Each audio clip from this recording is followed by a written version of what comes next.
Sometimes the strongest hearts beat in the quietest moments. Sometimes a warrior's greatest victory comes not from taking a life, but from saving one.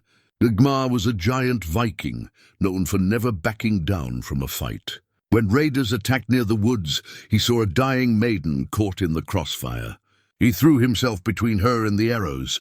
7 hit him. He collapsed, but she lived. Days later, he woke up to find Jarl Einar sitting beside his bed. The girl he saved was the Jarl's missing daughter. The man built for war had chosen mercy over conquest.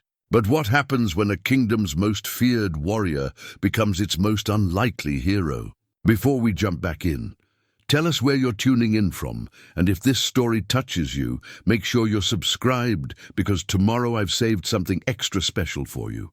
The coastal winds of Nordmark carried stories on their salt-tinged breath, and none traveled farther than tales of Dagmar the giant. Standing nearly 7 feet tall, with shoulders broad as a ship's beam, he was a man carved from the very cliffs that guarded their shores. His hands, scarred from countless battles, could crush a man's skull or gentle a frightened horse with equal ease. The people spoke of him in hushed reverence, not from fear alone, but from the deep respect reserved for those who had earned their legends through blood and honor. Dagmar's hall sat perched on a ridge overlooking the fjord, its timber walls blackened by decades of hearth smoke and sea spray. Inside, the great room stretched long and wide, lined with weapons that gleamed in the firelight. Battle axes hung beside swords forged by masters whose names had passed into memory. Each piece told a story, bore witness to victories that had shaped the fate of their people. The wooden floors, worn smooth by countless boots, creaked familiar songs when he walked their length in the early morning hours. But this morning felt different. The autumn mist clung heavier to the water, and even the gulls seemed reluctant to cry their usual greetings to the dawn. Dagmar stood at his window, watching the fishing boats return with their catch, their sails pregnant with wind that carried whispers of change. His weathered face, marked by a scar that ran from his left temple to his jaw, a gift from a Danish raider's blade, reflected years of hard-won wisdom. The sound of approaching hoofbeats broke his reverie. Through the morning haze rode Bjorn the Swift, one of Jarl Einar's most trusted messengers. The young man's horse, lathered with sweat, its breath visible in the cold air, spoke of urgent news. Dagmar had seen that look before, the tight set of shoulders that came with bearing dark tidings. "Dagmar," Bjorn called as he dismounted, his voice carrying the weight of exhaustion. "The Jarl requests your presence at once. Raiders have been spotted along the western borders." The giant warrior nodded slowly, his mind already shifting to thoughts of battle. Raiders meant work, and work meant the chance to protect what mattered.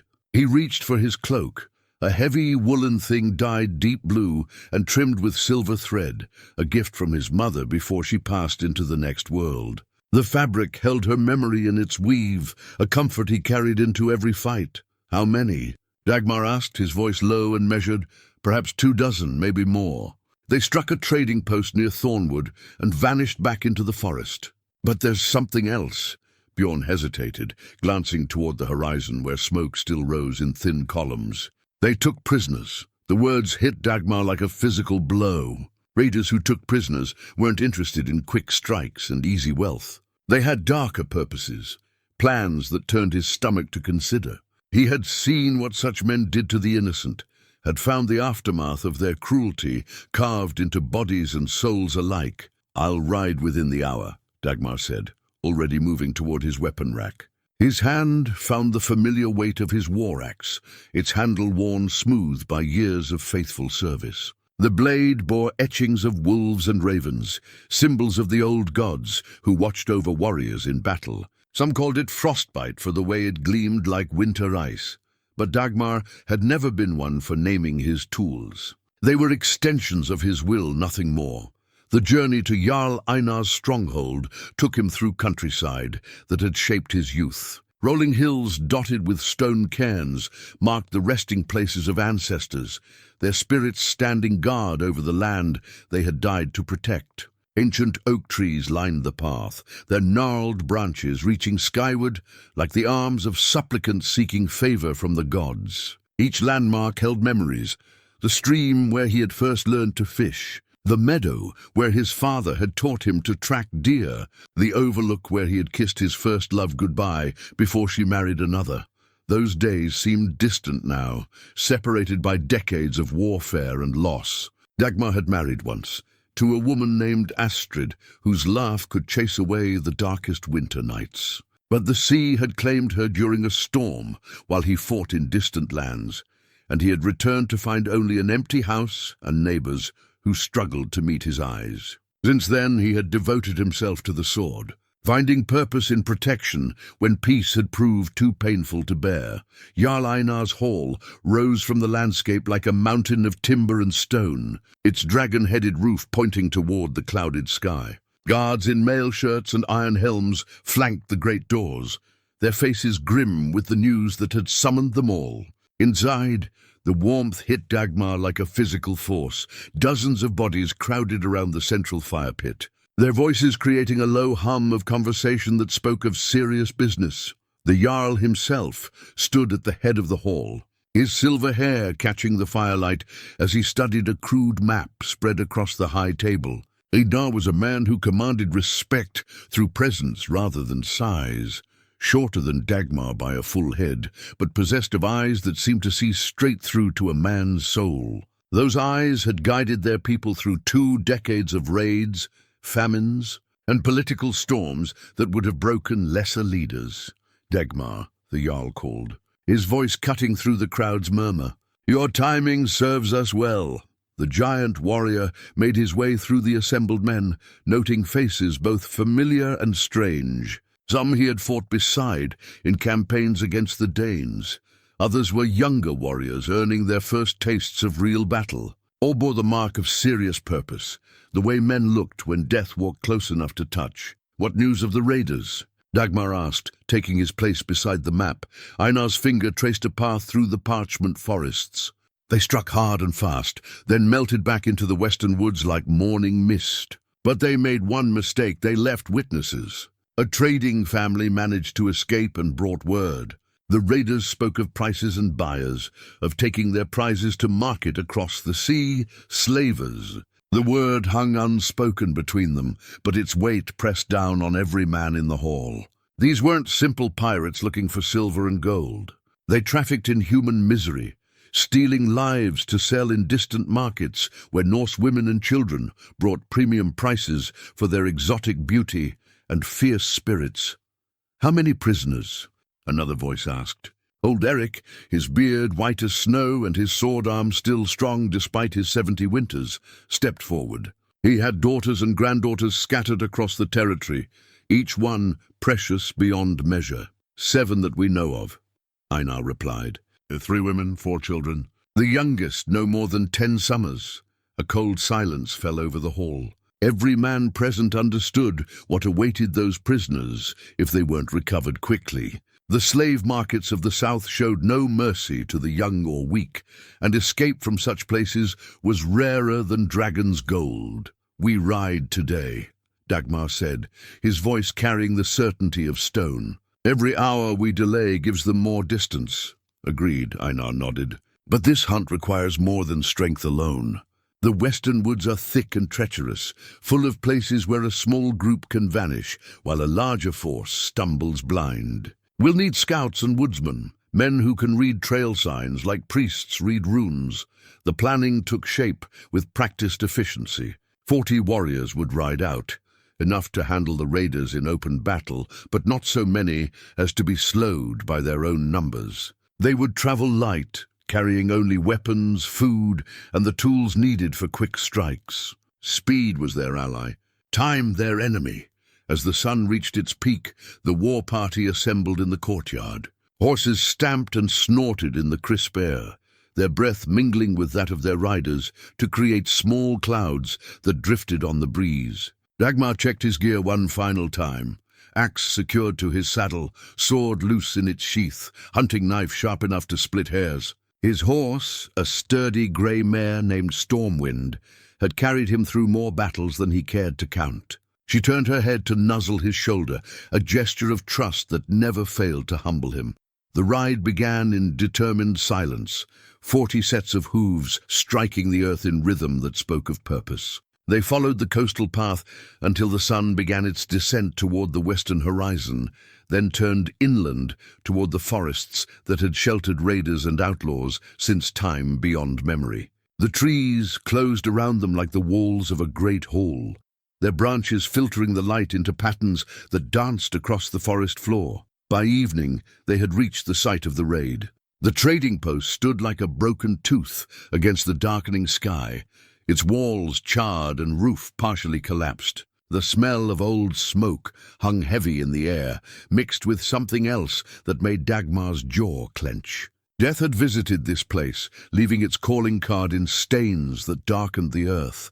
They made camp upwind of the ruins, posting guards and tending their horses with the careful attention of men who knew tomorrow might bring hard fighting. Around the fire, voices spoke in low tones of families lost, of children who would never see their homes again if they failed in their task. The weight of responsibility settled on every shoulder like a cloak made of lead. That night, Dagmar lay wakeful beneath stars that offered no comfort, listening to the forest whisper its ancient secrets. Somewhere in those dark depths, innocence waited for rescue that might never come.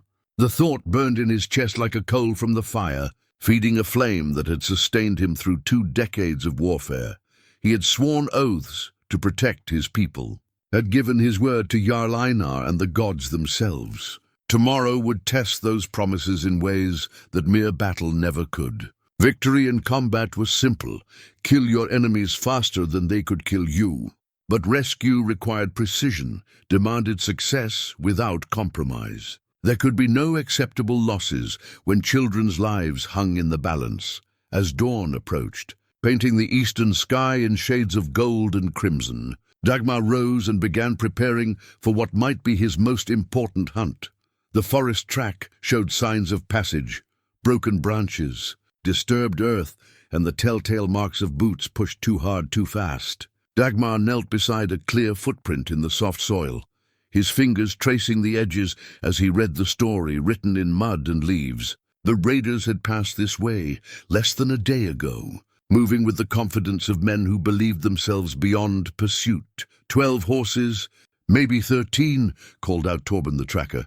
A lean man, whose eyes could spot a deer's path from 100 paces. Heavy loaded, riding hard but not desperate. They think they're safe. Jarl Einar studied the trail ahead, where it curved around a massive oak whose trunk could shelter a dozen men. How far to the coast? Half a day's hard ride through these woods, Torben replied. But there's a problem. The path splits ahead. One route leads to the old harbour at Raven's Hollow, the other to the Smuggler's Cove near Blackrock Point.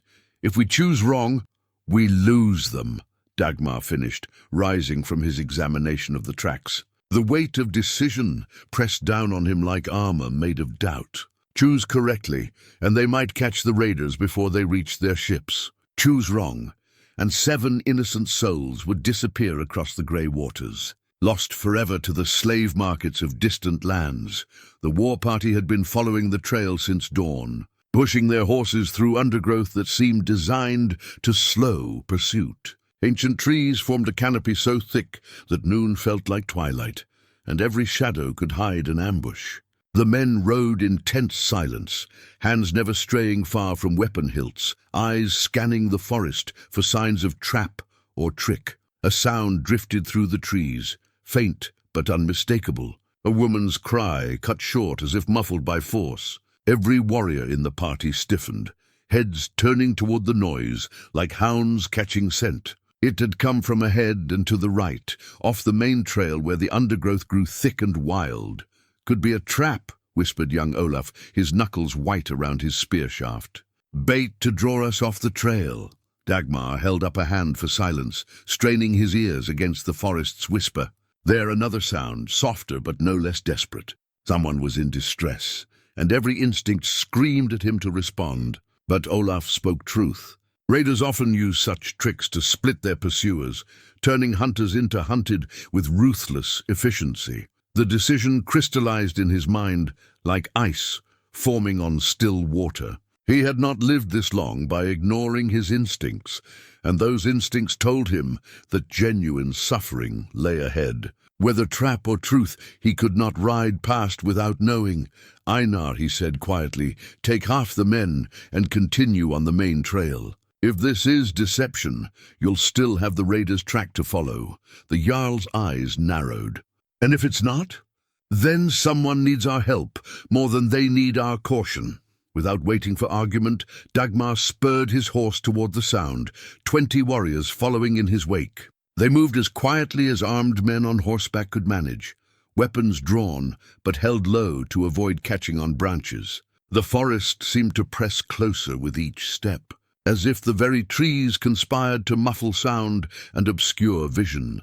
The trail they followed was barely visible, a deer path, perhaps, or a route used by poachers who knew these woods like the lines on their palms. Broken twigs and scuffed earth told the story of recent passage, but whether by friend or foe remained unclear.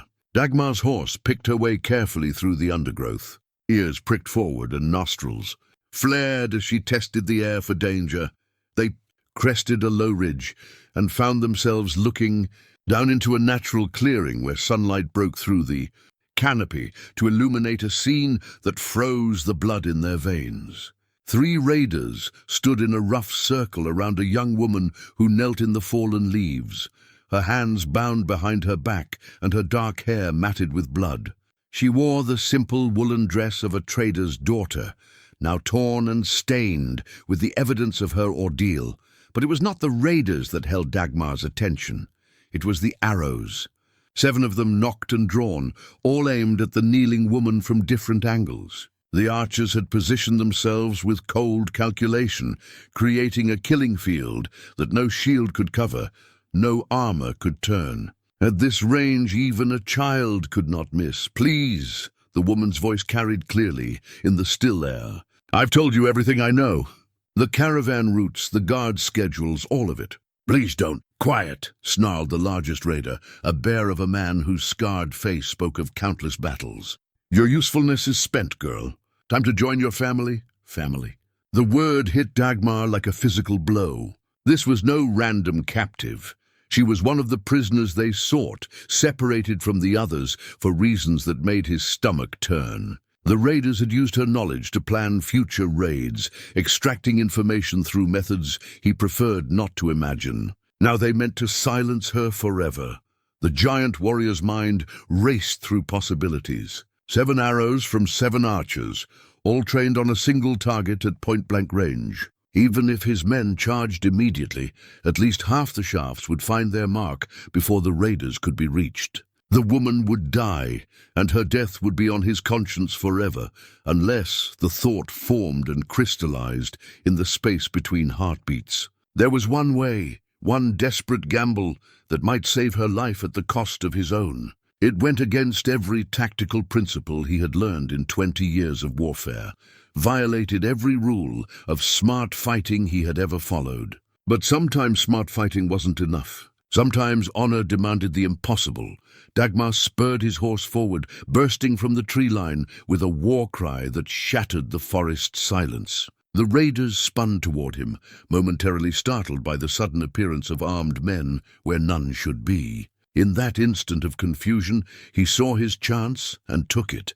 He launched himself from his saddle in a diving leap that carried him between the woman and her executioners. Time slowed to the crawl of nightmare as he hung suspended in the air, arms spread wide to cover as much ground as possible. He could see the raiders' faces change from surprise to grim satisfaction as they realized what he intended. 7 bowstrings snapped in near-perfect unison. The first arrow took him high in the back, punching through mail and leather to scrape along his shoulder blade. The second found the gap between his ribs, sending fire racing through his chest. The third and fourth hit almost simultaneously, one in his left side, another in his sword arm. Pain exploded through his body like lightning, but he held his position, arms still spread to shield the woman behind him. The 5th arrow caught him in the thigh, spinning him slightly as he fell. The 6th grazed his skull, opening a gash that sent blood streaming into his eyes. The seventh arrow, meant for the woman's heart, embedded itself in his shoulder with enough force to drive him to his knees. He hit the ground hard, the impact driving the breath from his lungs and jarring every arrow deeper into his flesh. Blood ran from 7 wounds, soaking into the earth beneath him as his vision began to grey at the edges. But he was still alive, still conscious, and most importantly, the woman behind him still drew breath. The sound of battle erupted around him as his warriors engaged the raiders in close combat. Steel rang against steel, men shouted and cursed and died, but it all seemed distant and unimportant. What mattered was the soft sound of the woman's breathing behind him, the knowledge that his desperate gamble had succeeded. "Dagmar!" Someone called, old Eric's voice thick with concern and rage. "Hold on, you stubborn giant, hold on!" He tried to respond, but his voice emerged as little more than a whisper. The woman's name formed on his lips, though he had never heard it spoken aloud. Sina. How he knew it, he could not say. Perhaps her captors had used it, or perhaps some deeper knowledge had surfaced in the moment between life and death. It didn't matter now. Darkness crept in from the edges of his vision, like tide water filling a bay. The last thing he saw before consciousness fled was the woman's face as she turned to look at him, young, frightened, but alive. Her eyes were the color of summer sky, wide with shock, and something that might have been gratitude. Those eyes would haunt his dreams in the days to come, a reminder of why some choices transcended all consideration of cost. The forest faded to black, taking with it the sounds of battle and the pain of 7 wounds. In that darkness, Dagmar the giant lay still as death, his life's blood seeping into the earth, while overhead the ancient trees kept their silent vigil. He had thrown himself between death and innocence, and time would tell whether the price he paid would prove sufficient to purchase the salvation he sought. Pain was the first messenger of his return to the world of the living. It arrived in waves that crashed against the shores of consciousness like storm surf against granite cliffs. Each breath brought fresh fire to his chest. Each heartbeat sent thunder through his skull. And the slightest movement felt like 7 knives twisting in unison. Dagmar's eyes opened to filtered sunlight and the scent of healing herbs. Cedar beams stretched overhead, their familiar grain telling him he lay in Jarl Einar's own hall, in one of the guest chambers reserved for honored visitors. The walls bore tapestries that depicted great hunts and greater victories, their colors muted by the soft light that crept through oiled parchment windows. A figure sat beside his bed, still as carved stone and twice as patient. Jarl Einar himself kept vigil, his weathered hands folded in his lap and his grey eyes fixed on something beyond the window. The war leader looked older somehow, as if the days since the forest had carved new lines around his eyes and added silver to his beard. "You wake," Einar said, without turning his head. His voice carried the weight of sleepless nights and unspoken worry. "Helga said you might not." 7 arrows, she counted. 7 arrows that should have killed any man twice over. Dagmar tried to speak, but found his throat dry as summer dust. The effort sent a coughing fit through his chest that felt like lightning strikes across his ribs. When it passed, he lay gasping and tasting copper on his tongue. "Easy," Einar cautioned, reaching for a clay cup on the bedside table. The arrows pierced a lung. Helga worked for 3 days to stitch the holes closed. He helped Dagmar raise his head enough to sip the contents, water mixed with honey and something bitter that numbed the pain. "She saved your life, but healing will take time." Memory returned in fragments, sharp-edged pieces of a mosaic painted in blood and desperation. The forest clearing, the woman kneeling in the leaves, 7 bowstrings releasing as one. The impact of shafts driven by hate and calculation. "The woman," Dagmar whispered, his voice barely audible.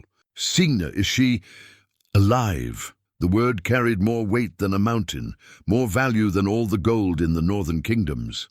"Alive because of you." Einar finally turned to meet his eyes, and Dagmar saw something there he had never witnessed before. Tears, barely contained, but unmistakably present. "You saved my daughter, Dagmar. You saved Signa."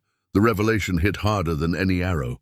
The woman in the forest, the trader's daughter whose sky-blue eyes had haunted his fading consciousness.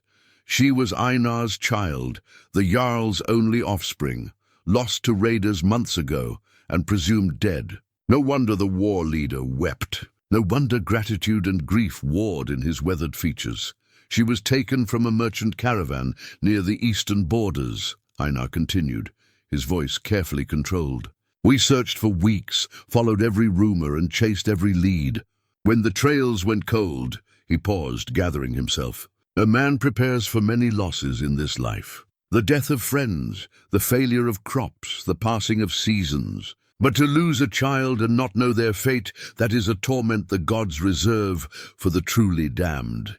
Dagmar understood. He had seen that particular anguish in other fathers' eyes, had witnessed strong men reduced to hollow shells by uncertainty and helpless rage. To know your child suffered while you remained powerless to help, it was a burden that broke spirits and aged souls beyond their years. The raiders who held her, he managed to ask. Though each word cost him dearly, dead, all of them. Einar's voice carried grim satisfaction. Your men fell on them like wolves on sheep. The battle was brief but thorough. We recovered 4 other prisoners as well. The trading family that escaped originally had loved ones among the captives. A small victory, but an important one. 7 souls returned to freedom, 7 families made whole again. The price had been steep. Dagmar could feel it in every shallow breath, every carefully guarded movement, but not too steep. Never too steep when innocence hung in the balance. There's more you should know, Einar said, his tone shifting to something deeper, more formal. What you did in that forest, it was not just courage. It was something else, something that changes things between us. He leaned forward, his eyes intense and serious. You threw yourself between death and my daughter without knowing who she was. You risked everything for a stranger's life. Any warrior would have... No! The word cut through his protest like a blade through silk. Any warrior would have found another way, a safer way. Any warrior would have valued his own life above that of an unknown captive. You did not. You chose sacrifice without hesitation, without calculation of cost or reward. Einar's voice grew thick with emotion. That is not the choice of a warrior, Dagmar. That is the choice of something far rarer. The weight of the Jarl's words settled on him like a mantle made of lead and gold combined. He had acted on instinct, driven by the simple knowledge that innocence deserved protection, regardless of personal cost. To have that moment elevated to something grander, something worthy of special recognition, felt both humbling and overwhelming. Sina asked to see you, Einar continued, when you were ready, when Helga judged it safe. She has questions, and perhaps, he paused, choosing his words carefully. Perhaps she has things to say that need saying. Before Dagmar could respond, the chamber door opened with a whisper of hinges and leather. The woman who entered bore little resemblance to the battered captive he remembered from the forest. Clean and clothed in simple but well-made garments, her dark hair braided with silver thread. She moved with the quiet grace of nobility tempered by recent suffering, but her eyes, those summer sky eyes, remained unchanged, still wide with the memory of violence barely escaped. They fixed on his face with an intensity that made breathing even more difficult than his wounded lung already managed. Sina, Einar said gently, rising from his chair. I told you to wait until... I've waited long enough, father. Her voice carried strength beneath its softness, steel wrapped in silk. 3 days I've waited while he fought for his life. 3 days I've wondered if the man who saved me would live to hear my thanks. She approached the bed with careful steps, as if afraid sudden movement might shatter something precious. When she reached his side, she knelt, not in submission, but in the formal gesture of one warrior, acknowledging another's sacrifice. You don't know me, she said, her voice steady, despite the tears that threatened at the corners of her eyes. You didn't know who I was when you threw yourself between me and those arrows. You saw only someone in need, someone worth saving. She paused, swallowing hard before continuing. In the forest, in those last moments before you acted, I had given up hope. I thought I would die there, forgotten and alone, my bones left to whiten among the leaves. The pain in her voice cut deeper than any arrow. Dagmar had seen that look before, in the eyes of those who had stared too long into the abyss and found it staring back. Captivity had marked her in ways that would take more than time to heal. But you came, she continued. You came like thunder from a clear sky, and you chose my life over your own without a moment's hesitation. Why, what drives a man to such selflessness? The question hung in the air between them, heavy with implications that reached far beyond the moment. Dagmar found himself studying her face, seeing strength there that captivity had failed to break, intelligence that suffering had sharpened rather than dulled, beauty that trauma had deepened rather than destroyed. Because it was right, he said finally, the words emerging like a confession torn from his soul. Because some things matter more than personal safety. Because, he paused, searching for truth in the maze of his own motivations. Because I have seen too much darkness in this world to let it claim another innocent life without a fight. Her tears came then. Not the bitter weeping of despair, but the cleaner grief of gratitude and release. She took his hand in both of hers, her touch gentle but firm, and he felt something pass between them, recognition perhaps, or the beginning of understanding that would reshape both their lives in ways neither yet comprehended. The days that followed blurred together in a haze of pain, healing, and unexpected discovery. Helga, the hall's ancient healer, proved to be a woman whose bark was considerably worse than her bite. Despite her gruff manner and tendency to mutter curses at patients who moved too quickly, her hands held the gentle touch of one who had mended countless warriors over decades of service. "Hold still, you great ox," she scolded as she changed the dressing on his shoulder wound. "The threads are barely set, and you thrash about like a beached whale." Her fingers worked with practiced efficiency, cleaning and rebinding wounds that slowly showed signs of proper healing. "Another week of this foolishness, and you'll tear everything open again." Dagmar endured her ministrations with as much grace as he could muster, though each probe and adjustment sent fresh fire through his torso. The arrow wounds were healing, but slowly, his body's natural strength warring against the damage inflicted by iron points driven deep into muscle and bone. Sina had taken to visiting each day, arriving after the morning meal with books or needlework to occupy her hands while they talked. At first, their conversations remained formal, bound by the protocols of gratitude and respect. But gradually, as days passed and comfort grew between them, something deeper began to emerge. "Tell me about the forest," she said one afternoon, her fingers busy with embroidery that depicted ravens in flight. "Not the battle. I remember that too clearly. Tell me about before.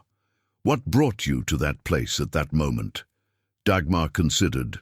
Her question, watching sunlight filter through the parchment windows to cast shifting patterns on the walls. How could he explain the hunter's instinct that had driven him off the main trail, the certainty that had compelled him to investigate what might have been a trap? "There are sounds that carry meaning beyond their making," he said carefully. "A child's cry, a woman's scream, the whistle of wind through a broken wall. You learn to recognize them, to trust what they tell you about the world." He shifted position, wincing as the movement pulled at his ribs. "Your voice in the forest. It spoke of genuine terror, not the practiced distress of bait in a trap." "You could have been wrong," she pointed out, her needle catching the light as it moved through fabric. "The raiders were known for their cunning. They might have, he agreed. But that was a risk I had to take. Better to face a trap with honor than to ignore suffering for the sake of safety." She studied his face with those perceptive eyes, seeing something there that made her set aside her needlework. "Is that why you never married again? After your wife died?" The question caught him off guard, striking deeper than he had expected. Astrid was not a subject he discussed freely, her memory too precious and too painful for casual conversation. But something in Sina's tone, gentle curiosity rather than idle gossip, made him consider an honest answer. "How did you know about Astrid?" he asked. "My father told me. He said you had loved once, deeply, and that loss had shaped you into the man who saved my life." She leaned forward slightly, her voice growing softer. "He thinks your loneliness makes you reckless, that you take risks no married man would take because you have less to lose. And what do you think?" "I think," she said slowly, "that you take risks because you have more to give, because someone who has known true love understands its value in ways that make protecting it in others worth any price." Her words hung in the air like incense in a temple, heavy with meaning and surprising wisdom. Dagmar found himself looking at her with new eyes, seeing past the rescued captive to the intelligent woman beneath. Her ordeal had not broken her, it had refined her, like steel tempered in flame. "The captivity changed you," he observed. "Not in the ways one might expect." "It showed me things," she replied, picking up her needlework again, but keeping her eyes on his face. "About myself, about what matters when everything else is stripped away. The raiders, they thought they could break me by taking my freedom, my comfort, my safety. They never understood that those things were never what made me strong. What did? Love, purpose, the knowledge that somewhere people cared enough to search for me even when hope seemed lost." Her smile was sad but genuine. "They tortured my body and tried to crush my spirit, but they could not touch the bonds that connected me to home, to family, to the belief that good men would risk everything to protect innocence." The conversation was interrupted by the arrival of old Eric, his boots announcing his approach long before he appeared in the doorway. The grizzled warrior's face bore the satisfied expression of a man with good news to share. "Dagmar," he called out cheerfully, "how do you feel about visitors? Because half the territory seems to want an audience with the giant who caught 7 arrows. Behind him came a steady stream of faces, some familiar, others strange. Warriors who had fought beside him in distant battles. Farmers whose fields he had defended against raiders. Merchants whose caravans he had escorted through dangerous passes. Mothers whose children had been saved by his actions. Fathers whose sons had learned courage from his example. They came bearing gifts both practical and symbolic. Food for his recovery, weapons to replace those damaged in battle, tokens of respect and gratitude that spoke of reputation transcending mere local fame. But more than objects, they brought stories, tales of how word had spread of his sacrifice, how the story had grown in the telling until it reached mythic proportions. "They're calling you the Arrow-bearer," Eric explained with evident amusement. 7 shafts taken for another's life, 7 wounds that should have meant death. The bards are already composing songs. Dagmar felt a familiar discomfort at such attention. He had never sought fame or glory, had always preferred the quiet satisfaction of duty done well to the bright noise of public celebration. But he could see in the faces around him that his actions had touched something deeper than mere appreciation. They had given people hope in a time when hope seemed in short supply. "There's something else," Eric continued, his tone growing more serious. "Word has reached other jarls, other territories. They've heard what happened in the forest, and some are sending emissaries. They want to meet the man who values honor above life." "For what purpose?" Sina asked, though her expression suggested she already suspected the answer. "Marriage proposals," Eric said bluntly. "A dozen daughters of noble families, all offered to secure alliance with a warrior of such proven virtue." He grinned at Dagmar's obvious discomfort.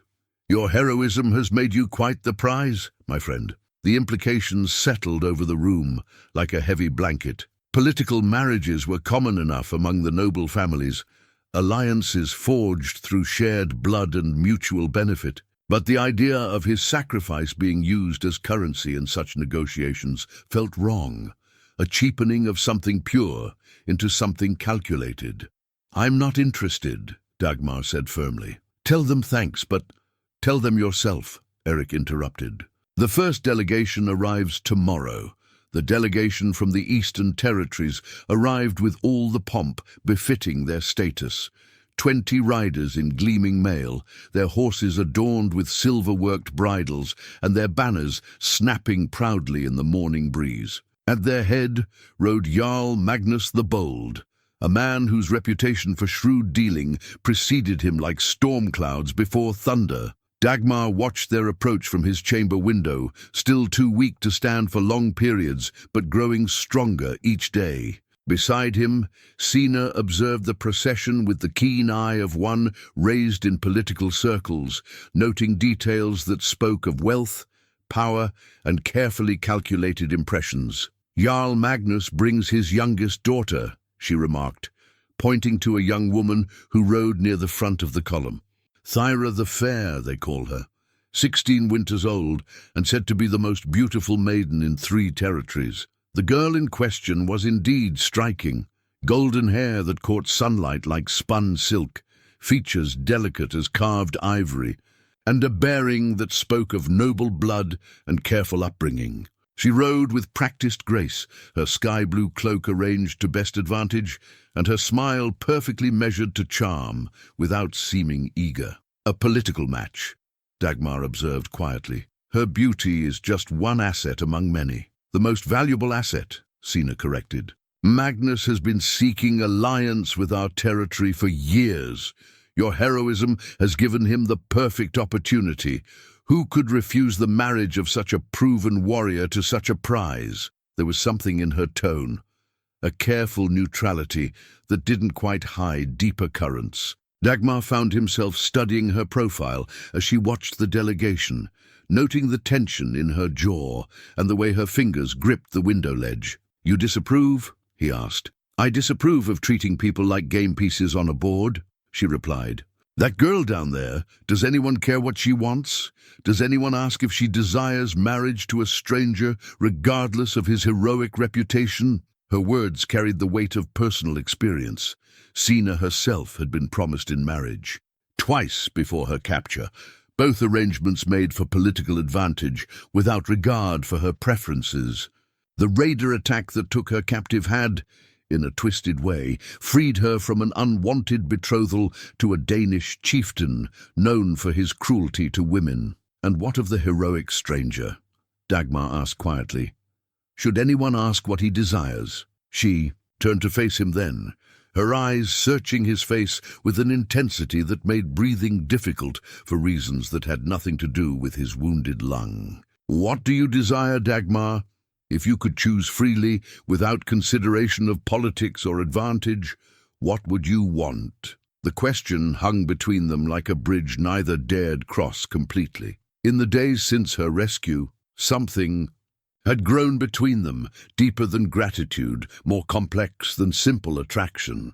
It was understanding, perhaps, or recognition of kindred spirits forged by shared trials. Before he could answer, the chamber door opened to admit Jarl Einar, his face wearing the diplomatic mask that appeared whenever politics demanded careful navigation. Behind him came a tall man with silver-streaked hair and eyes like winter ice, Magnus the Bold himself. "Dagmar," Einar said formally, "may I present Jarl Magnus of Ironhold. He has travelled far to meet the warrior whose courage has become legend."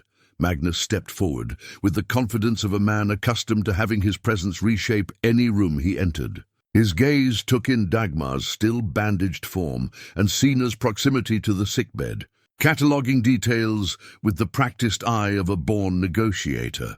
"The arrow-bearer," Magnus said, his voice carrying carefully modulated respect. "Your reputation precedes you, though I confess the reality exceeds even the stories. 7 arrows taken for a stranger's life. Such sacrifice speaks of character rare in these times." "I did what any honorable man would do," Dagmar replied carefully, noting how the Jarl's eyes lingered on Sina's face. Political calculations were already forming behind those ice-cold eyes. "Ah, but that's where you're wrong," Magnus countered smoothly. "Most men speak of honor when it costs them nothing.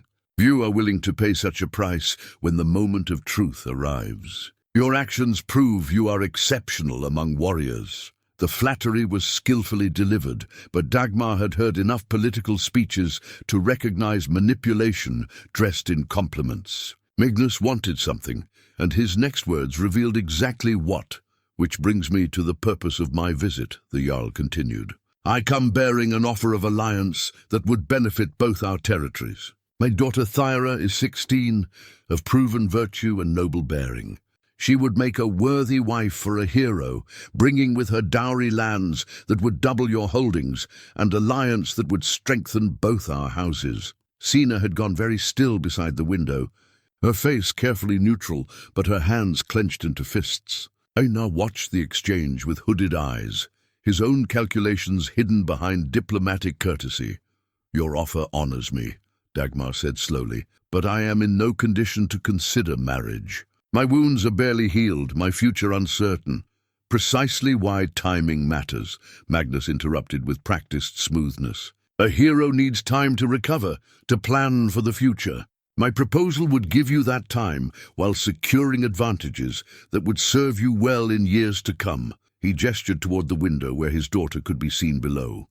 Thyra is young enough to wait for your full recovery, well-trained enough to manage a household while you heal.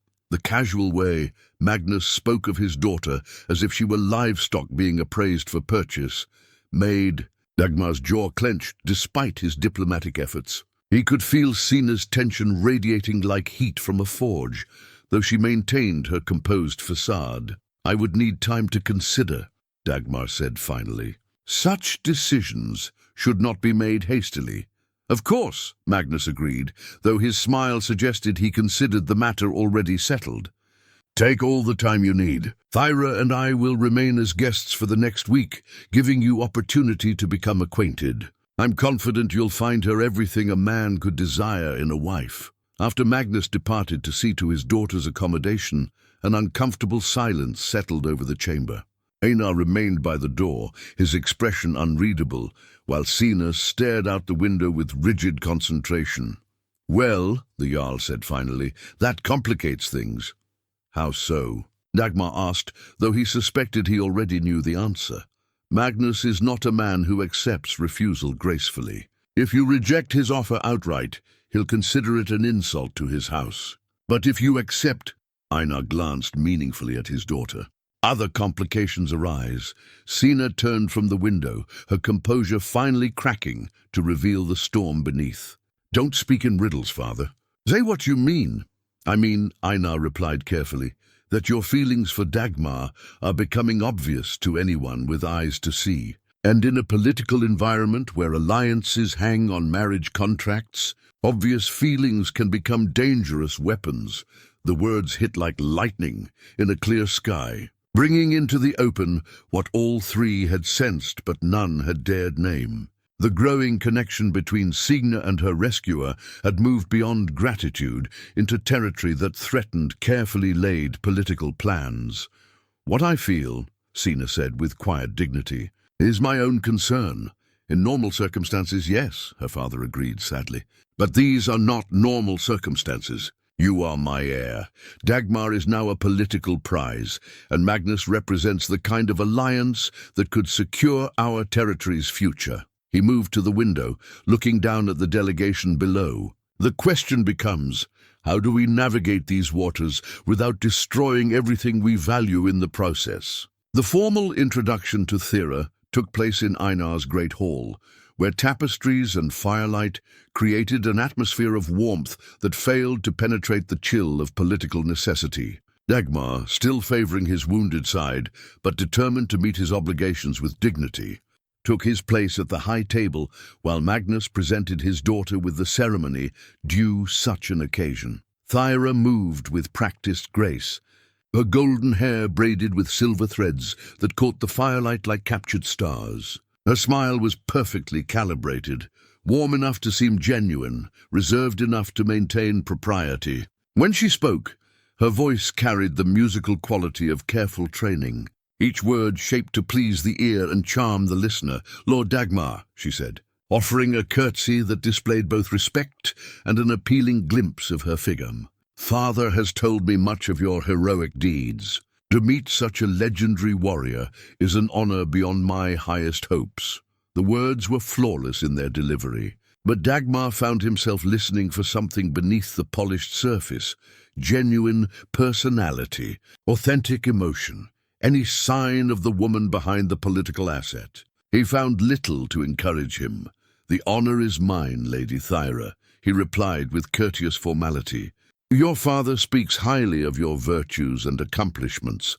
I've been fortunate in my education," she agreed, taking the seat arranged for her at his right hand. "Father ensured I learned all the skills necessary to manage a great household. I can oversee servants, plan feasts, manage accounts, and direct the storage of provisions for winter.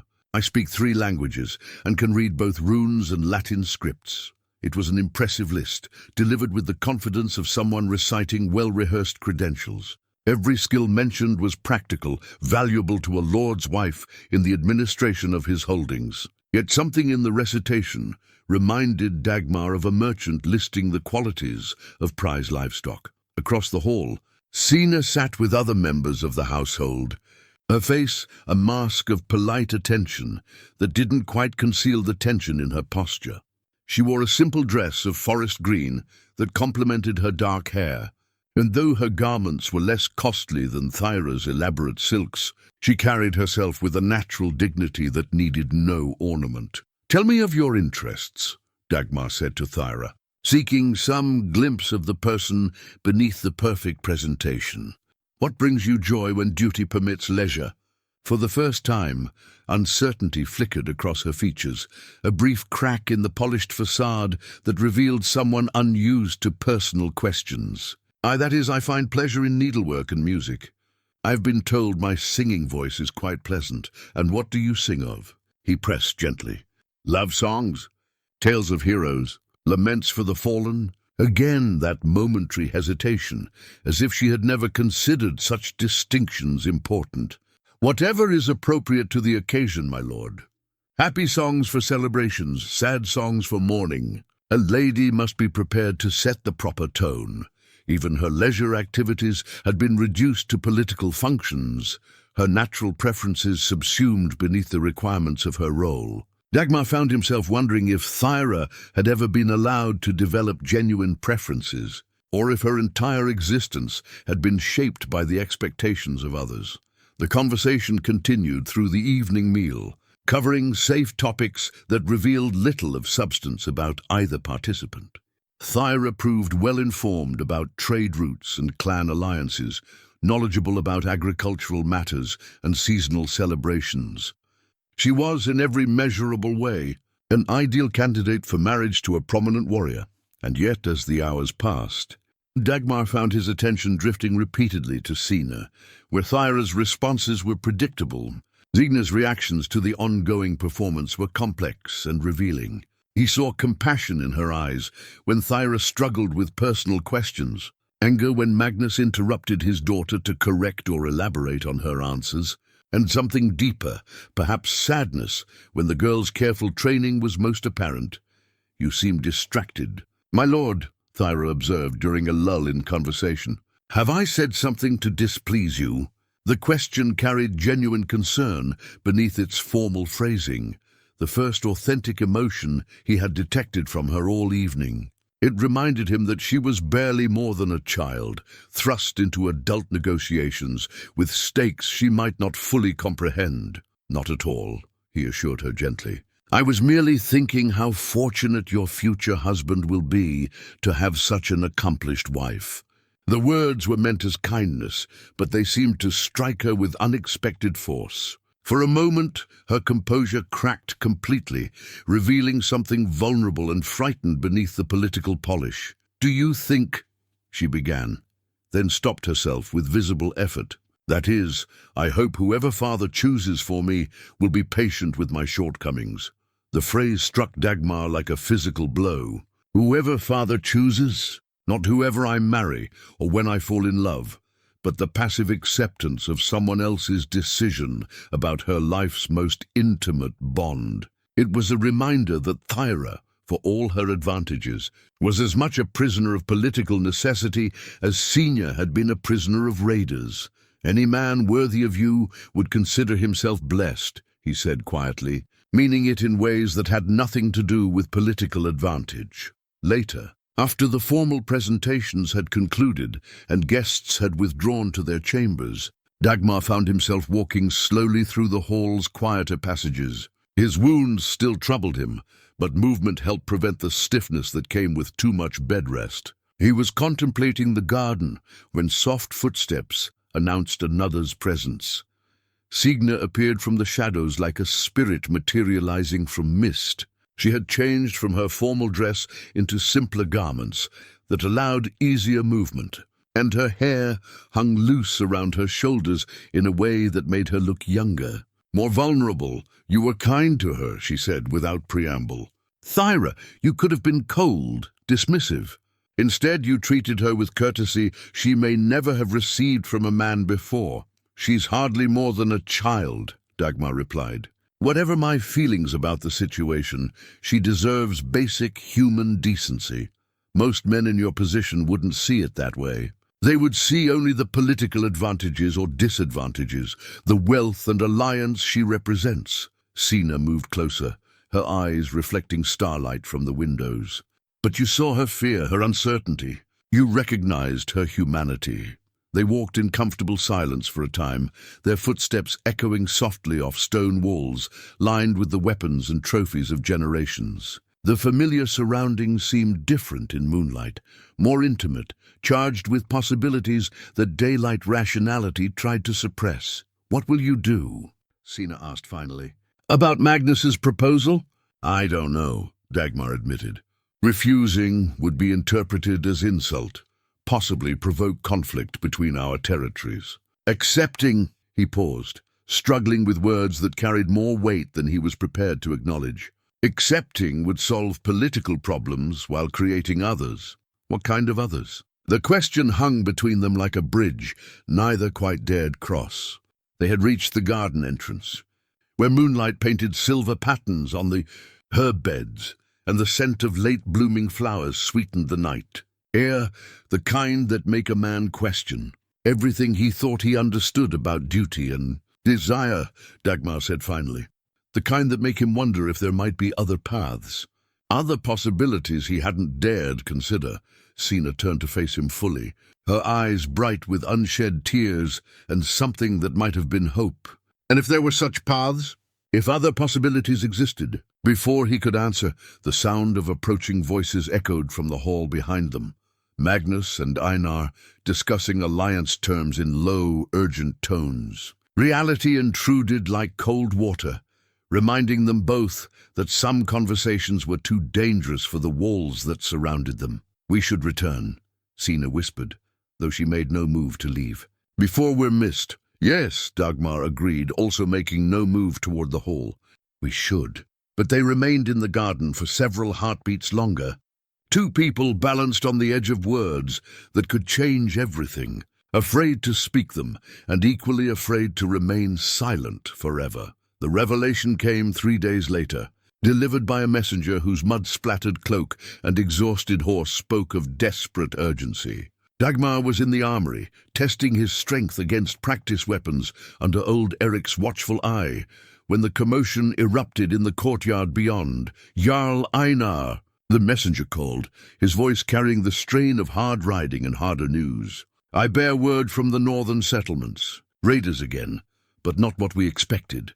The weapon fell from Dagmar's suddenly nerveless fingers as the words penetrated his consciousness. "Not what we expected." Those 5 words carried implications that made his blood run cold, stirring memories of intelligence gathered and conclusions drawn during his recovery. The great hall filled quickly as word spread, warriors and nobles alike gathering to hear news that had driven a man to ride his horse near to death. Jarl Einar took his place at the high table, Magnus and Thyra flanking him with expressions of polite concern. Signa positioned herself where she could observe without drawing attention, her face already tense with premonition.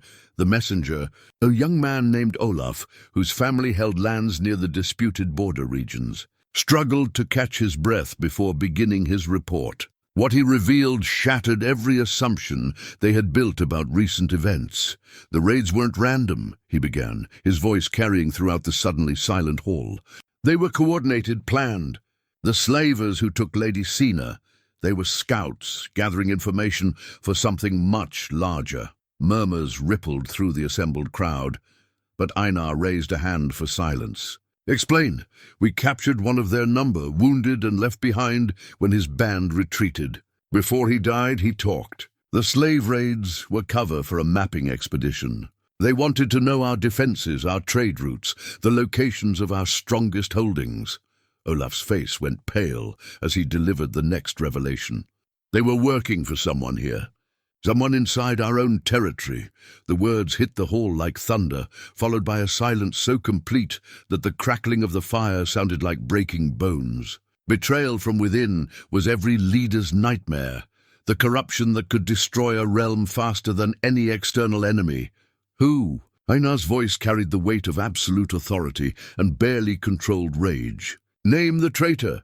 Olaf's eyes found Magnus across the hall, and Dagmar saw the truth written in the young man's expression before the words were spoken. "Jarl Magnus of Ironhold." The dying raider knew him by name, spoke of payments promised, and intelligence delivered. The attack on Lady Sina's caravan. Magnus provided the route, the timing, the guard details. What followed was not the explosion of rage Dagmar expected, but something far more dangerous. A crystalline moment of perfect clarity that revealed the true scope of Magnus's deception. The marriage proposal, the political alliance, the carefully orchestrated visit, all of it had been theater designed to position Magnus for the final act of his betrayal. Magnus himself seemed to freeze, his face cycling through surprise, calculation, and finally a cold smile that revealed the predator beneath the diplomatic mask. Thera stared at her father with dawning horror, her perfect composure cracking as she began to understand the true nature of the man who had shaped her entire existence. "Clever boy," Magnus said finally, his voice carrying none of the respectful formality that had characterized his previous interactions. "But not clever enough to understand the larger game being played." His hand moved to his sword hilt with practiced ease. "You see, the information about defenses was only part of the plan. The real prize was always much greater. The marriage alliance," Sina breathed, understanding flooding her features. "You needed Dagmar neutralized, removed from the equation. A political marriage would have taken our greatest warrior out of any future conflict. And if he had proven troublesome despite marriage, well..." Magnus shrugged with casual indifference. "Accidents happen to even the most legendary warriors, especially when their new wives have been trained from childhood to serve their father's interests above all else." The implication struck Thera like a physical blow. Her father hadn't just arranged her marriage for political advantage. He had positioned her as a potential assassin, a weapon to be used against the man who would trust her most completely. The girl, who had been raised to embody perfect nobility, discovered that her entire existence had been shaped to serve the darkest purposes. "You're insane," Einar said, though his hand was already moving toward his own blade. "You think to betray your own people for foreign gold." "I think to survive the coming storm," Magnus replied, his mask of civility finally dropped completely. "The southern kingdoms grow stronger each year, while we cling to old ways that served our grandfathers, but will doom our children. Better to guide the change than be crushed beneath it." The justification was as chilling as the betrayal itself. A man who had convinced himself that treachery was wisdom, that selling his people's freedom was actually saving them.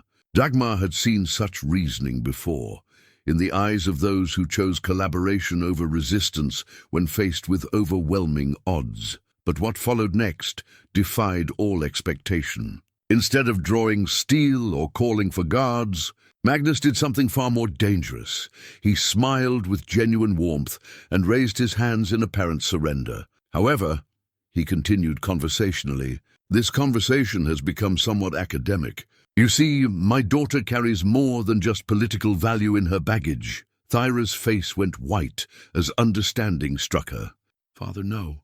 You didn't." A small vial of powder, tasteless and odorless, mixed into the evening wine 3 nights past, Magnus explained with the satisfaction of a craftsman describing his finest work. Delayed action, you understand, gives time for proper positioning before the effects become apparent. The hall erupted into chaos as the implications became clear. Poison.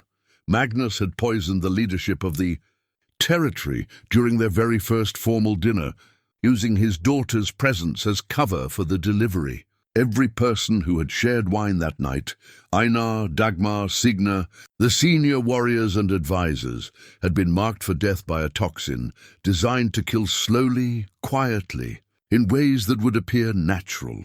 The antidote exists, Magnus added over the rising tumult, but requires specific preparation and timing. Cooperation, one might say, in exchange for survival. Dagmar felt it then, a subtle wrongness in his body that he had attributed to healing wounds and prolonged bed rest. The occasional dizzy spells, the periods of unusual fatigue, the way his appetite had remained poor despite Helga's hearty cooking. Not the natural progression of recovery, but the first stages of a poison designed to mimic illness. Around the hall, others were reaching similar realizations. Einar gripped the edge of the table as if the world had begun to spin, while Sina's face showed the recognition of symptoms she had attributed to the stress of recent events. "What do you want?" Einar asked, his voice steady despite the growing weakness that betrayed the poison's advance through his system.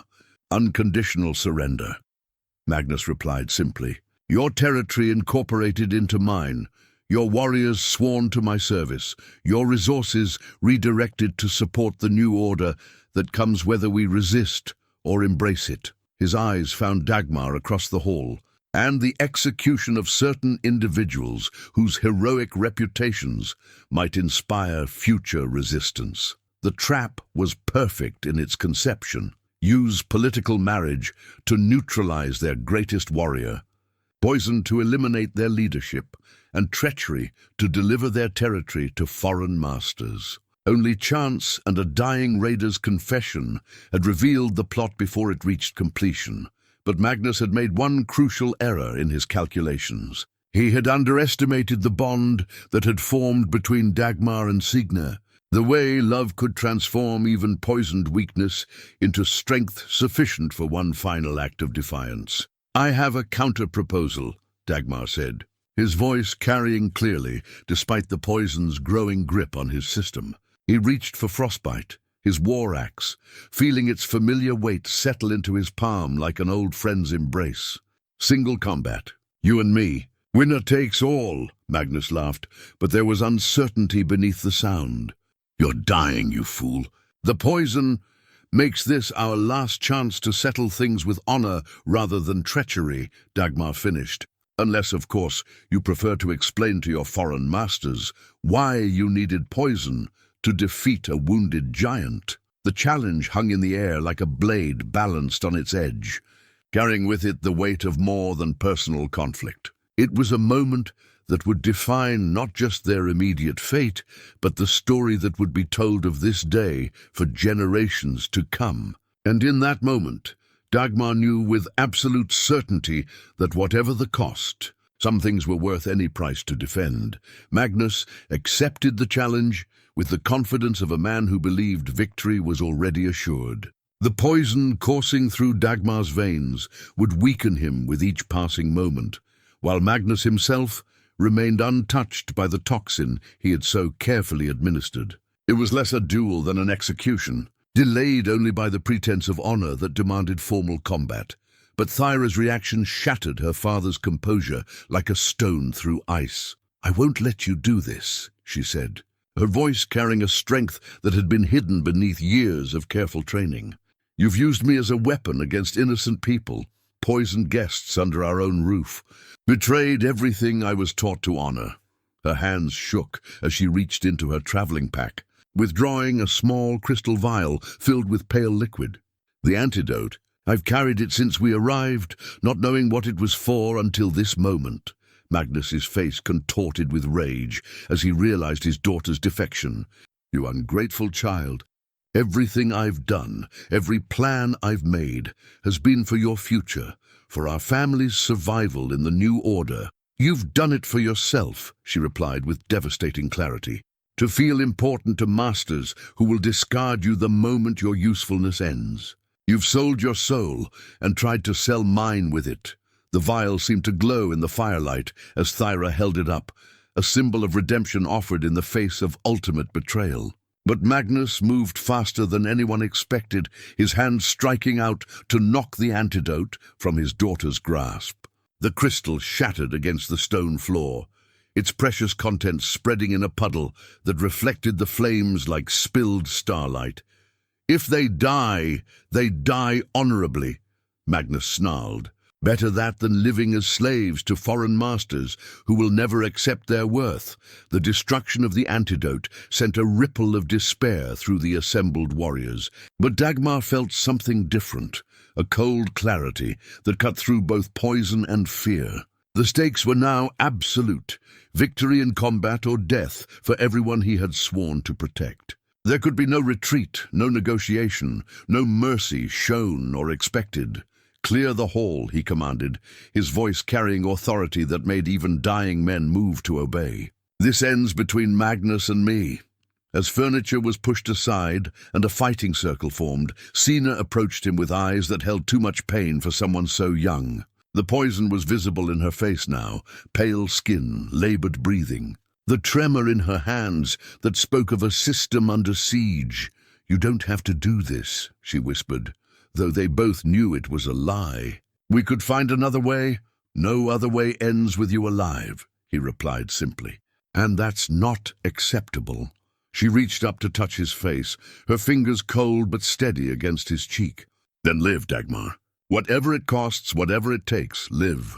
Because if you die trying to save us, I'll follow you into the next world, just to tell you what a stubborn fool you were." The threat carried enough genuine intent to make him smile, despite everything. "In that case, I'd better not die." Old Eric approached with frostbite, the war axe that had served Dagmar faithfully through countless battles. The weapon felt heavier than usual, the poison sapping strength from muscles that had once seemed inexhaustible. But the blade remained sharp, the balance true, and the will to wield it burned brighter than any toxin could diminish. "Magnus may be a traitor," Eric said quietly, "but he's no weakling in combat. 20 years of warfare have honed his skills, and he fights like a man with nothing to lose." "He has everything to lose," Dagmar corrected. "His daughter's respect, his reputation, his life. Men who fight from desperation make mistakes, and men who fight while poisoned die heroically," Eric replied grimly. "Don't be heroic, lad, be smart. End this quickly, before the toxin weakens you further."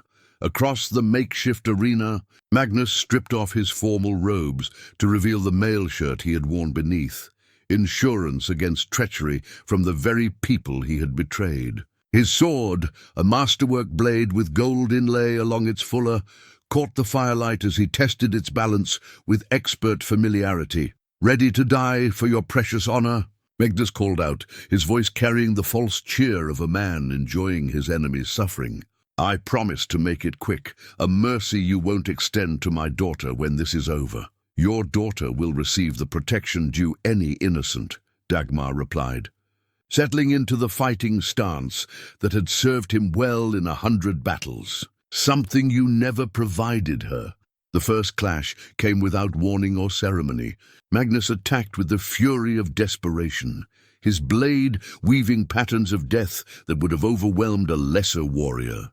But Dagmar had not survived 2 decades of combat by relying on strength.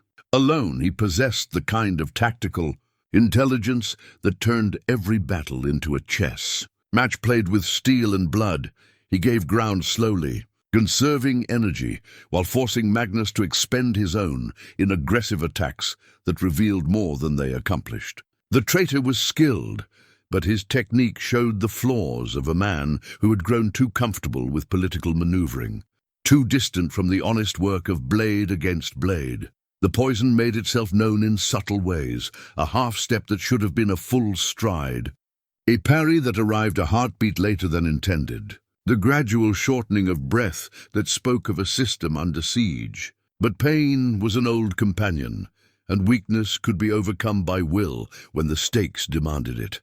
Magnus pressed his advantage as Dagmar's movements grew more labored, driving forward with combinations that should have ended the fight. But each attack met solid defense. Each thrust was turned aside by millimeters that might as well have been miles. The giant warrior fought like a man playing a longer game, saving his strength for the moment when it would matter most. "You're dying on your feet," Magnus taunted between exchanges. "Why prolong the inevitable? Yield now, and I'll grant your people quick deaths instead of the slow execution my foreign friends prefer." "Because," Dagmar replied, timing his words to arrive with a counterstrike that opened a line of red across Magnus's sword arm. "Some things are worth dying for, and some people aren't worth living alongside." The cut was shallow but significant, first blood in a contest that would only end when one man lay still. Magnus's confidence flickered as he realized that, poison or no poison, he faced an opponent whose skill transcended physical limitation. Around the circle, the watching faces reflected a dozen different emotions. Fear for the outcome, admiration for the courage displayed, anger at the betrayal that had brought them to this point. But in Sina's eyes, Dagmar saw something that gave him strength beyond what his failing body could provide. Absolute faith in his ability to overcome any obstacle, to find victory in the face of impossible odds.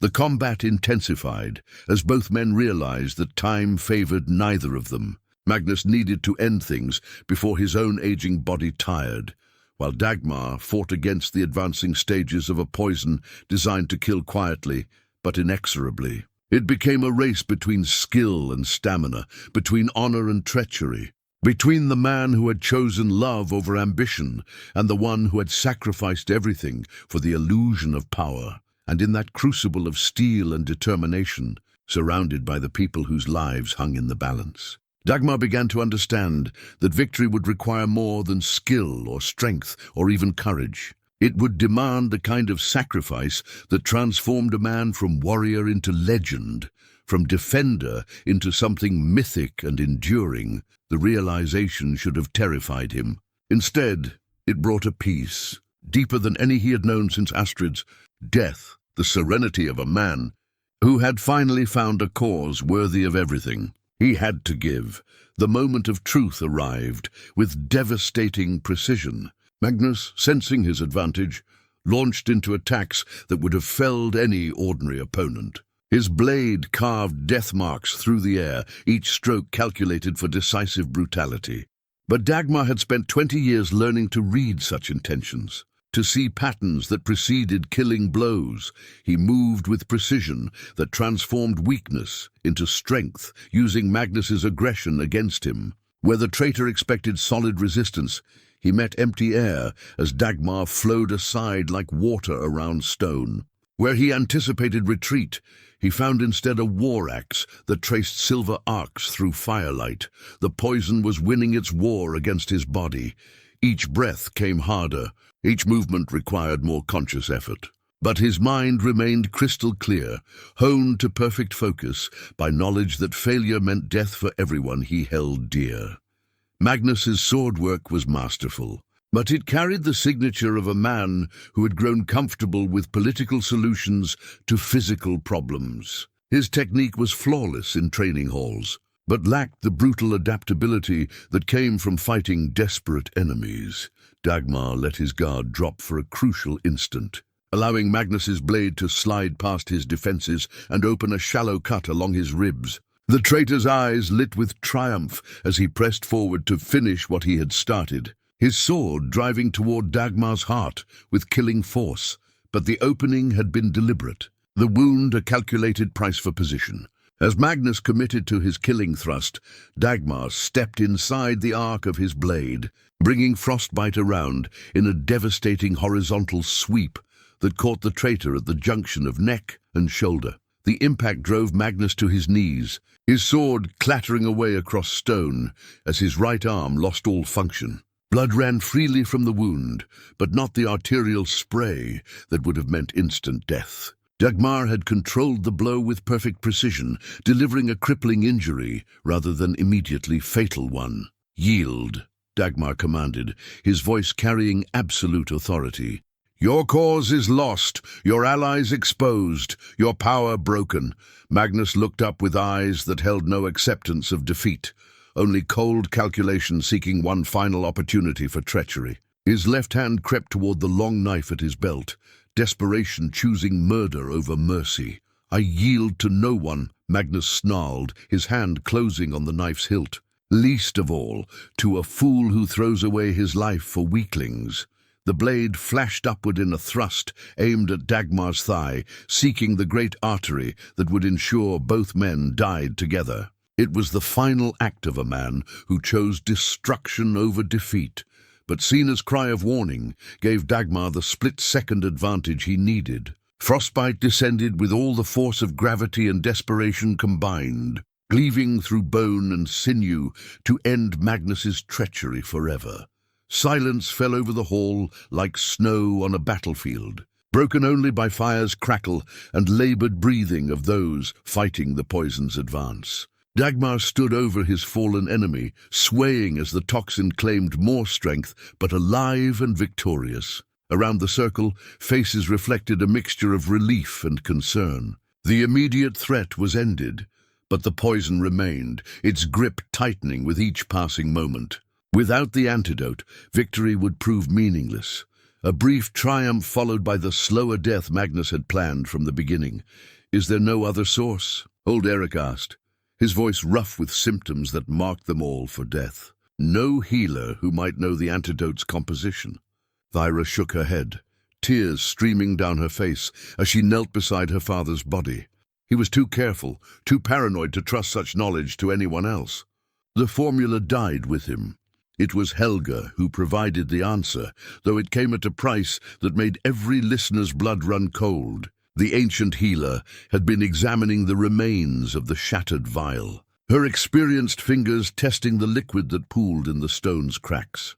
"I know this poison," she said finally, her voice carrying the weight of knowledge brought through decades of treating warriors and their wounds. "It's called the sleeping death, slow-acting, nearly undetectable, designed to mimic natural illness." She paused, meeting each poisoned face with eyes that held both hope and terrible certainty. "The antidote can be made, but it requires a component that cannot be purchased or prepared in advance." "What component?" Sina asked, though her expression suggested she feared the answer. "The heart's blood of the one who administered the poison," Helga replied quietly, "mixed with specific herbs while the blood still holds life's warmth. It's sympathetic magic. The poison recognizes its master and releases its hold when that master's life force is offered in exchange." The revelation hit the hall like a physical blow. Magnus was dead, his blood already cooling in his veins. The window for preparing the antidote was closing rapidly, measured in minutes rather than hours. But there was another source of the required component, one that carried implications none of them wanted to consider. "Thyra," Dagmar said gently, understanding flooding his features, "you carried the poison. You delivered it to our wine, even unknowingly. In the magic's terms, you share responsibility for its administration." The girl's face went white as the meaning became clear. She could provide the blood needed for the antidote, but the ritual would require her life as payment for the lives she had unknowingly helped in danger. It was a choice between certain death for one and probable death for many, the kind of decision that revealed character in its purest form. "I'll do it," she said simply, her voice steady despite the magnitude of what she offered. "It's my fault this happened. My ignorance, my obedience, my failure to question what I was asked to carry. If my death can undo that harm, no." The word came from multiple throats simultaneously, a chorus of rejection that spoke of honor transcending expediency. Whatever crimes Magnus had committed, his daughter had been more victim than accomplice, manipulated rather than willingly complicit. But it was Dagmar who provided the alternative that would change everything, his words carrying the weight of absolute certainty and devastating sacrifice. "There's another way," he said, his voice cutting through the despair like a blade through silk. "The poison came from Magnus, but it was my blood that protected Sina in the forest. 7 arrows meant for her found their mark in me instead. In the magic's terms, I've already accepted responsibility for her life." Helga's eyes widened as she grasped his meaning. "The blood debt. You took her place once before. The magic might recognize that bond. Accept your sacrifice as sufficient payment. It was a desperate gamble, based on ancient lore and sympathetic connection. But it offered hope where none had existed moments before. The bond forged in the forest, sealed with Dagmar's blood and Sina's tears, might prove strong enough to satisfy the mystical requirements of the antidote. But you're already poisoned," Sina protested, her voice thick with new tears. "Giving your heart's blood would save everyone else," Dagmar finished gently. "Including you. That's worth any price." The acceptance in his voice was complete, absolute, a man who had found his purpose and embraced it without reservation. He had lived his entire adult life protecting others, had built his reputation on the willingness to sacrifice for the innocent. This was simply the final expression of that dedication. "I won't let you," Sina said fiercely, moving to place herself between Dagmar and Helga. "Not for me, not for anyone. You've given enough, sacrificed enough. Someone else can—" "There is no one else," he replied, his hands gentle but firm as he moved her aside. "And even if there were, this is my choice to make. I've had a good life, known love and honor and purpose. Most men never achieve even one of those blessings." Helga was already preparing her instruments, her movements efficient despite the tears that traced silver lines down her weathered cheeks. The herbs required for the antidote were common enough. Wolfsbane for purification, rowan berries for protection, white sage for cleansing. But the ritual itself was ancient, dangerous, requiring precise timing and absolute commitment. "There's something you should know," Helga said quietly as she worked. "If this succeeds, if your sacrifice is accepted, the antidote will save everyone who drank the poisoned wine. But you—" She paused, meeting his eyes with compassionate honesty. "You won't live to see their recovery." The pronouncement fell like a stone into still water, its implications rippling outward to touch every heart in the hall. Dagmar's sacrifice would be complete and final. No dramatic last-moment salvation, no miraculous recovery. Just a good man choosing death so that others might live. "I understand," Dagmar said simply. "And I accept." Sina's composure finally broke completely, her grief pouring out in sobs that shook her entire frame. But even through her tears, her voice carried clear and strong. "Then I'll be with you. At the end, you won't face it alone." The promise hit him harder than any arrow, filling the hollow places in his heart with warmth that no poison could touch. To die surrounded by those he loved, knowing his sacrifice had meaning, it was more than most warriors could hope for. "Thank you," he whispered, the words carrying more weight than any formal vow. "That makes everything easier." As Helga completed her preparations and the moment of final choice arrived, Dagmar found himself thinking not of death, but of life, of the love he had known, the honor he had preserved, the legacy he would leave behind. It was enough, more than enough. The ritual took place as dawn painted the eastern sky in shades of gold and crimson, colors that seemed fitting for a moment, balanced between ending and beginning. Dagmar lay peacefully on the great table where so many meals had been shared, so many alliances forged. His breathing steady, despite the poison's advance through his system.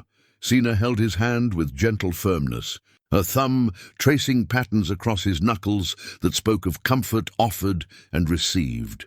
Around them, the survivors of Magnus's treachery maintained vigil, warriors and servants alike united in witness to sacrifice that transcended rank or station. "Tell me about the hall you'll build," Dagmar said quietly, his voice growing weaker but retaining its essential warmth. "When all this is over, when the territory is secure again."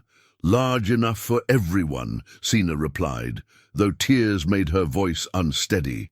"With windows facing east to catch the morning light, and a garden where children can play safely." She paused, swallowing hard before continuing. and a place of honor for the man who made it all possible. Helga's blade was sharp and sure, opening the vein with surgical precision that minimized pain while maximizing the flow needed for her ancient working. Dagmar's blood, still warm with life and purpose, mixed with herbs that had been gathered under specific moon phases. Prepared according to formulas passed down through generations of healers, the antidote took shape in a crystal bowl that reflected firelight like captured starlight, its surface shimmering with properties that transcended mere chemistry. As the last drops of Dagmar's heart's blood joined the mixture, the liquid began to glow with soft radiance that spoke of magic both old and powerful. "It's working," Helga whispered, her voice filled with wonder and grief combined. "The blood debt is accepted. The poison will release its hold."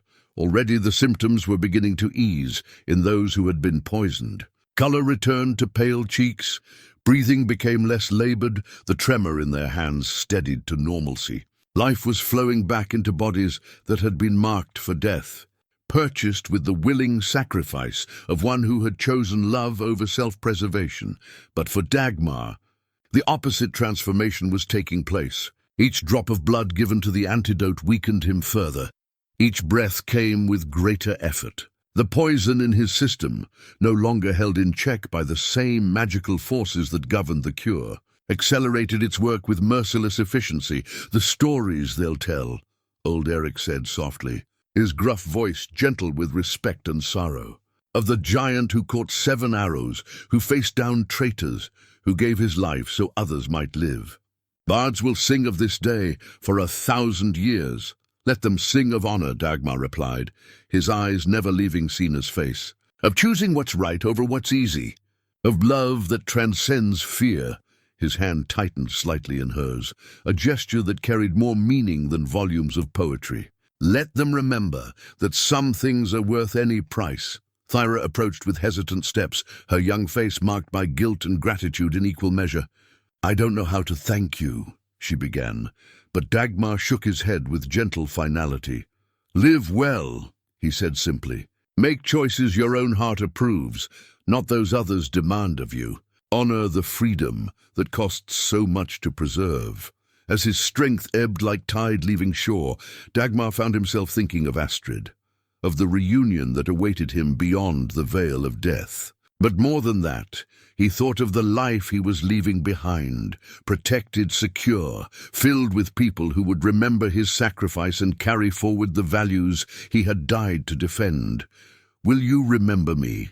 he asked Sina, though he already knew the answer written in her eyes. "Every day," she promised, her voice steady despite the tears that streamed down her cheeks. "Every choice I make, every stand I take for what's right, you'll be there with me."